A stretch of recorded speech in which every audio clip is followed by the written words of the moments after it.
Está com júri marcado também, é o caso da menina Júlia dos Anjos, de 12 anos. Ela foi encontrada morta dentro de um reservatório, em abril de 22. O principal suspeito é Francisco Lopes, o padrasto da menina. Vamos acompanhar? É com o doutor Daniel Alisson, que é advogado do acusado, o Francisco Lopes, padrasto da Júlia, ele que confessou ter matado, estuprado e ocultado o corpo da garotinha numa cacimba. Seu cliente confessou tudo, doutor. O senhor vai defender o quê no próximo dia 18 de julho?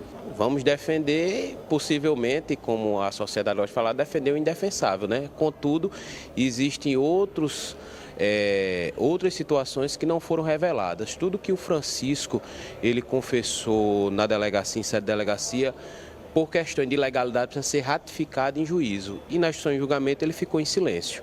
E aí existem outros elementos. Também não negou? Não, ele ficou em silêncio.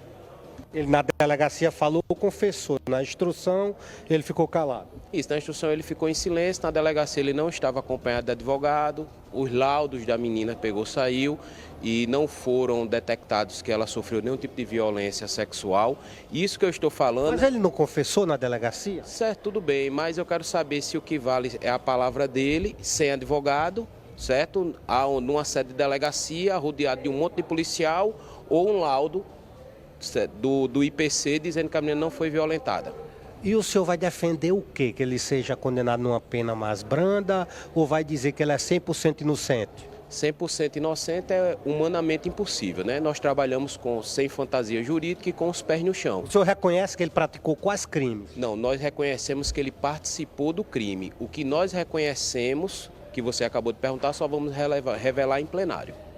Então o senhor, no dia 18, vai dizer o que... Teve mais gente nesse crime? Não tenha dúvida disso. Quem? Aí só em plenário. Mas teve a participação de mais gente? Teve, com certeza. No decorrer desses quase 2 anos, outras pessoas ligadas à família, ligado também a Francisco, entraram em contato conosco e nos foram nos alimentando de informações e provas que Francisco não cometeu esse crime sozinho. O senhor, além de dizer lá na audiência, como o senhor promete dizer, o senhor vai ter como provar? Não, eu não vou dizer absolutamente nada. Quem vai dizer é o próprio Francisco, porque no dia do julgamento ele vai falar. Então, nós vamos apenas ratificar o que ele vai falar em plenário. Ele tentou ajudar, tentou dissimular, dizendo que não foi ele, que não sabia quem foi. Inclusive, o advogado dele está presente, foi arguida insanidade mental no acusado, que não foi comprovada qualquer insanidade.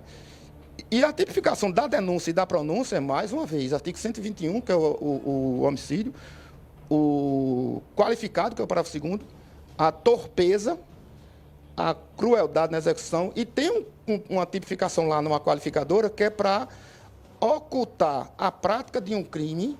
Do estupro? Do estupro, essa é uma qualificadora do crime de homicídio. Ocultar a responsabilidade da prática de um crime de estupro, e por isso também está lá na pronúncia e na denúncia, obviamente.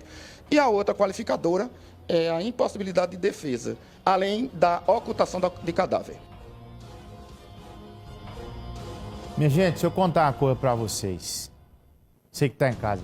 Esse Francisco aqui, que é o padrasto da Júlia, esse é um cabra safado, mentiroso. Esse camarada aqui é um mentiroso, com base em tudo que a gente tem. Ele é um cabra mentiroso, frio, né? Covarde. Aqui neste programa, os meus colegas que estão aqui não me deixam mentir. A época a menina Júlia desapareceu.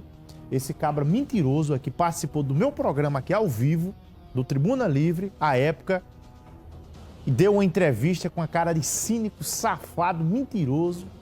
Olha, a Júlia, eu tô com pena dela, queria que ela aparecesse, eu soube que ela tava no ônibus em Mangabeira, não sei o quê. O cara mentindo, dizendo que alguém tinha dito. Foi nessa entrevista aqui, ó. Nessa entrevista aqui, ó. Nessa entrevista aqui, ele tava andando onde... Do coitadinho da história. Não, era a menina, eu gostava tanto dela. Eu soube que ela tava em Mangabeira, andando no ônibus, desapareceu. Queria pedir a quem fez isso com ela que devolvesse a menina, etc e tal. E ele foi quem praticou o crime. Segundo o relatório apontado pela Polícia Civil e o que o promotor disse aqui. São provas que existem no processo do inquérito policial e da denúncia do Ministério Público. Quem está dizendo é o Ministério Público e a Polícia Civil, eu estou reatando. Que ele é o apontado como o autor do crime, né? Da morte da menina Júlia. Acaba mentiroso, que as mentiras foram desmascaradas. Por que, Bruno, você está dizendo que ele é mentiroso? Eu estou afirmando porque ele próprio disse aqui em entrevista que não tinha nada a ver, que não sabia de nada da história e depois o próprio confessa o crime. Simplesmente por isso. Aí, cabra desse, a cara dele aqui, desse dia aqui, foi aí, será ao vivo aqui, ó, de manhã, comigo, aqui. Fazia uma semana que todo mundo aperreado, notícia, cadê Júlia, cadê Júlia, vai pra lá, vem pra cá, cadê... Todo mundo atrás dessa história, rapaz. Aí, de repente, chega ele na central de polícia, 6 e pouco da manhã, né? Aquele jeitinho dele, todo carinha de sons. Olha, eu tô aqui porque eu tô atrás de Júlia, tô aperreado, por favor. Ele tá chorando pra encontrar a menina. Né? Mentindo, rapaz. Eu lembro como se fosse hoje. Essa história aí. Quando isso aqui tava ao vivo, eu disse aqui aos meus colegas, eu disse, esse cabra aqui tá envolvido até o pescoço na história. Foi dito e feito. Ó. Tira esse mentiroso daí. Jaimaci Andrade conversou com a advogada da família. Com o advogado, né, Roberto Paiva. Vamos acompanhar o que é que ele disse? É uma testemunha que ninguém esperava, testemunha da acusação, que vai representar muito nesse processo. Vou conversar aqui primeiro com o advogado, o doutor Roberto Paiva de Mesquita, sobre esse julgamento para o dia 18, qual é a expectativa?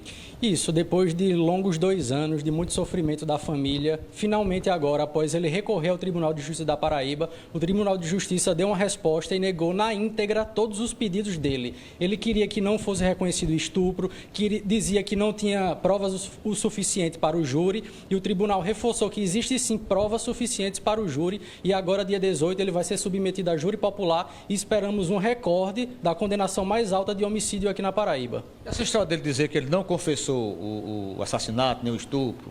Na verdade, na delegacia ele confessou tudo, confessou em detalhes. O depoimento é até, de certa forma, nojento de se ler. Você fica enjoado de ver com tantos detalhes dessa barbaridade que esse indivíduo praticou contra essa criança. E agora ele nega, diz que não quer falar, diz que não falou nada na audiência de instrução, mas o depoimento dele na delegacia é muito forte e comprova tudo isso que nós temos como provas. E a história do laudo, que ele não estava em sã consciência? Ele tentou ainda dizer que foi um surto, que ele tinha problema mental. Foi feita uma perícia aqui pelo médico oficial da Paraíba e foi concluído que ele, sim, é totalmente sã mental. Ele fez isso de forma premeditada e ele deve ser condenado como uma pessoa normal.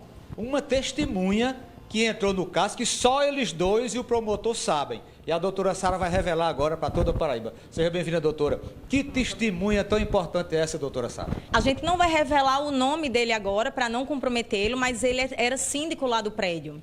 E aí, dias antes de tudo acontecer, Francisco procurou o síndico para saber se as câmeras de monitoração filmavam, se elas estavam funcionando. E aí foi informado que não, que as câmeras não funcionavam. Ou seja, o crime foi sim premeditado. Ele pensou e ele arquitetou em tudo aquilo que ele ia fazer. Então, uma testemunha que vai mudar muita coisa no processo, porque ele chegou a vê-lo procurando imagens. Exatamente. Francisco o procurou dias antes para saber se essas câmeras funcionavam. Ou seja, ele tentou ficar seguro de que as câmeras não funcionavam para não comprometê-lo, premeditou o crime e no dia acabou executando. E Francisco, ele tanto premeditou que ele já havia morado nesse local. Ele sabia que era um local ermo, de difícil acesso, então foi tudo de fato pensado. E outra coisa também, a defesa ela alega que nós vamos lidar com o pé no chão, não vamos lidar de maneira fantasiosa. Como o doutor Roberto bem explanou, ele confessou com riqueza de detalhes tudo em sede de delegacia e depois, instruído pela defesa, ele mudou.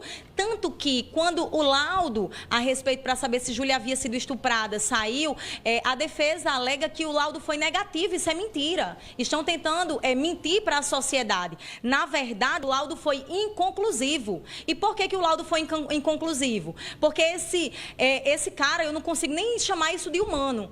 Ele fez com que ele despistou toda a investigação e a menina ficou mais de uma semana lá. Então, quando ela foi encontrada, não foi possível detectar, não porque não aconteceu, mas porque eles estavam num estado de decomposição terrível. E isso é desumano com a família. E nós estamos aqui para garantir que ele seja condenado à máxima pena que a gente conseguir.